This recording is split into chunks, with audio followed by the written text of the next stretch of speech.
घने जंगल के बीचों बीच एक बड़ा सा सरोवर था। उस सरोवर के किनारे कई तरह के जानवर रहते थे, हिरन, बंदर, खरगोश, तोते, मोर और कई तरह की चिड़ियां। उसी जंगल में एक विशालकाय हाथी भी रहता था, जिसका नाम था भीम। भीम ताकतवर था, पर थोड़ा घमंडी भी हो गया था, क्योंकि उसकी शक्ति का कोई मुकाबला नहीं कर पाता था। भीम अक्सर जंगल में इतराता हुआ घूमता और छोटे जानवरों को अपनी ताकत दिखाता। कभी वो पानी पी रहे हिरनों के पास जोर से चिंघाड़ता, कभी पेड़ों को हिलाकर बंदरों को डरा देता। कई बार तो वो चलता चलता घोंघे, चींटियों और कीड़ों पर ध्यान भी नहीं देता और अनजाने में उन्हें कुचल देता। उसे लगता था कि वो सबसे बड़ा है, इसलिए जो चाहे कर सकता है। एक दिन सुबह की बात है।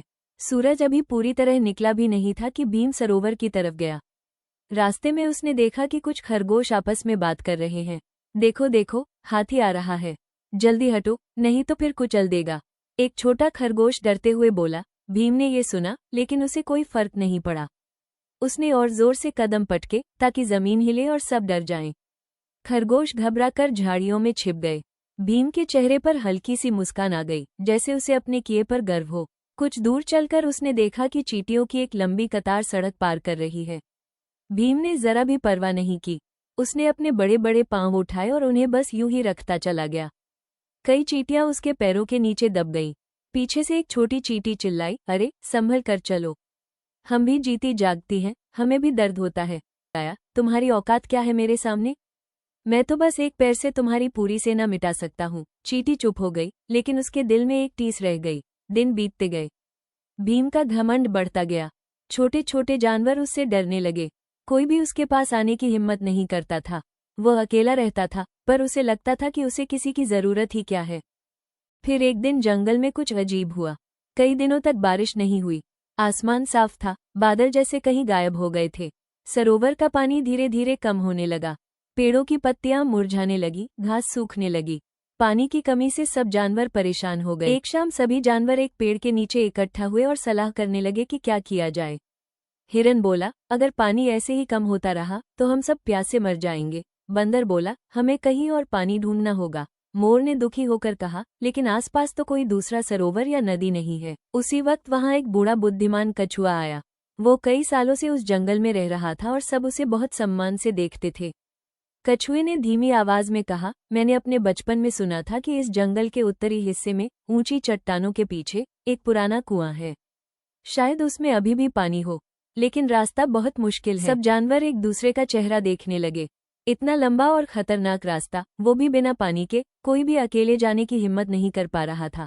तभी कछुए ने कहा, अगर कोई ताकतवर जानवर हमारा साथ दे, रास्ते में हमारी रक्षा करे और हमें हिम्मत दे, तो शायद हम सब मिलकर वहां तक पहुंच सकें। सबकी नजरें एक साथ भीम की तरफ मुड़ी, जो थोड़ी दूर खड़ा ये सब सुन रहा था। एक पल के लिए वहां सन्नाटा छा गया। भीम भी चुप हो गया। उसे पहली बार महसूस हुआ कि इतने सारे जानवर उसकी ओर उम्मीद से देख रहे हैं। लेकिन फिर उसके अंदर का घमंड जागा, मैं क्यों मदद करूं? जब तुम सब इतने कमजोर हो तो मेरा क्या दोष?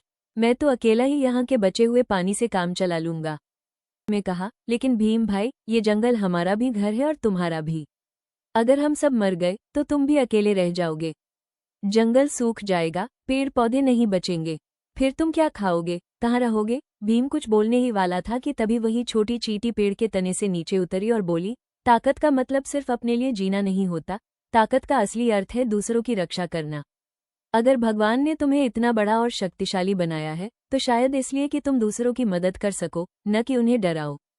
याद आया कि कैसे उसने चींटियों को कुचला था, कैसे उसने खरगोशों को डराया था, और कैसे सब उससे डरते थे। उसने पहली बार महसूस किया कि असली ताकत डराने में नहीं, बल्कि सहारा देने में है। उसका सिर झुक गया। थोड़ी देर चुप रहने के बाद भीम ने गंभीर आवाज में कहा, मैंने अब तक गलत किया।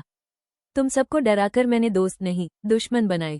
लेकिन आज मैं वादा करता हूं कि मैं तुम सबकी मदद करूंगा। हम सब मिलकर उस पुराने कुएं तक जाएंगे। मैं रास्ते में तुम्हारी रक्षा करूंगा। जंगल में एक नई आशा की लहर दौड़ गई। अगले दिन सुबह सुबह सब जानवर तैयार हो गए। छोटे जानवर बीच में, बड़े जानवर किनारों पर, और सबसे आगे पीछे भीम चल रहा था, ताकि कोई शिकारी या खतरा आए तो वो सबकी रक्षा कर सके। रास्ता सच में बहुत मुश्किल था। कई जगह ऊंचे पत्थर थे, कहीं कहीं दलदल, कहीं कांटों से भरी झाड़ियां। जब छोटे छोटे जानवरों को चढ़ने में दिक्कत होती तो भीम अपनी सूंड बढ़ाकर उन्हें ऊपर खींच लेता। जहां दलदल होता वहां वो अपने भारी पैरों से रास्ता समतल कर देता ताकि सब सुरक्षित निकल सके। कांटों वाली झाड़ियों को वो सूंड से तोड़कर अलग कर देता। रास्ते में एक गहरी खाई भी आई। छोटे जानवर घबरा गए, लेकिन भीम ने अपने बड़े बड़े पैरों से पास पास खड़े होकर एक तरह का पुल जैसा बना दिया। बंदर, खरगोश, लोमड़ी, यहाँ तक कि चींटियां भी उसके पैरों के ऊपर से गुजर गईं। भीम को अब ये सब करके अजीब तरह की खुशी महसूस हो रही थी। उसे लगा कि आज उसकी ताकत का सही इस्तेमाल हो रहा है। कई घंटों की कठिन यात्रा के बाद वे सब उस जगह पहुंचे जहां बूढ़े कछुए ने कुएं के होने की बात कही थी। शुरू में तो उन्हें कुछ दिखाई नहीं दिया।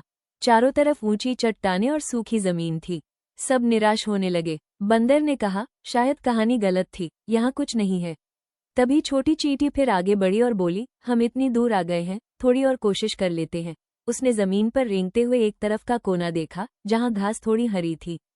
उसने जोर से आवाज लगाई, इधर आओ, शायद यहाँ कुछ है। सब जानवर इकट्ठा हुए। भीम ने जमीन पर कान लगाया तो उसे हल्की सी पानी की आवाज सुनाई दी। वो समझ गया कि नीचे कहीं पानी है। उसने अपनी सूंड और पैरों की मदद से धीरे धीरे उस जगह की मिट्टी और पत्थर हटाने शुरू किए। कुछ देर बाद सबकी आंखों में चमक आ गई। वहां सचमुच एक पुराना ढका हुआ कुआं था जिसमें साफ पानी भरा हुआ था। सब जानवर खुशी से झूम उठे।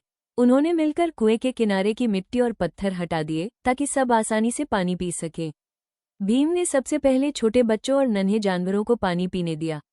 वो खुद आखिर में पानी पीने गया। जब सबकी प्यास बुझ गई तो बूढ़े कछुए ने कहा, आज अगर हम जिंदा हैं तो भीम की वजह से। लेकिन याद रखो, रास्ता दिखाने वाली चींटी भी थी और साहस देने वाले तुम सब भी थे। किसी एक की नहीं, सबकी मेहनत से हम सफल हुए हैं। उस दिन से भीम पूरी तरह बदल गया। अब वो चलते समय हमेशा ध्यान रखता कि किसी छोटी जान को चोट न पहुंचे। जहां भी रास्ते में गड्ढे या बाधा होती, वो खुद आगे बढ़कर उसे हटाता ताकि सब आसानी से जा सके।